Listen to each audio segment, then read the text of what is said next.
Hello বন্ধুরা, কালকে ছিল রথযাত্রা, তাই জগন্নাথ দেবের জন্য একটা উড়িষ্যার বিখ্যাত মিষ্টি ছানা পোড়া বা ছানার কেক বানালাম। এর জন্য প্রথমে নিয়ে নিলাম 2 লিটার দুধ। সেটাকে আমি প্রথমে ছানা কাটিয়ে নিলাম।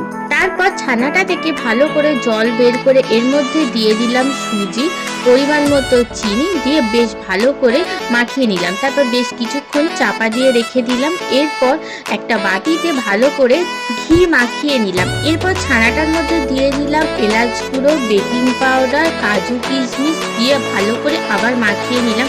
এরপর বাটির মধ্যে ছানাটাকে দিয়ে বেশ ভালো করে সমান করে দিলাম। তারপরে কাজু কিশমিশগুলোকে ওপর থেকে একটু ভালো করে ছড়িয়ে দিলাম। এরপরে টিফিন বক্সের ঢাকনা দিয়ে কেকটাকে বসিয়ে দিলাম। তারপর রেডি হয়ে গেল আমাদের ছানার কেক। আর রথযাত্রার পুরো ভিডিও কিন্তু খুব তাড়াতাড়ি আমার চ্যানেলে আসতে চলেছে। আজকের ভিডিও এই পর্যন্ত। টাটা বন্ধুরা।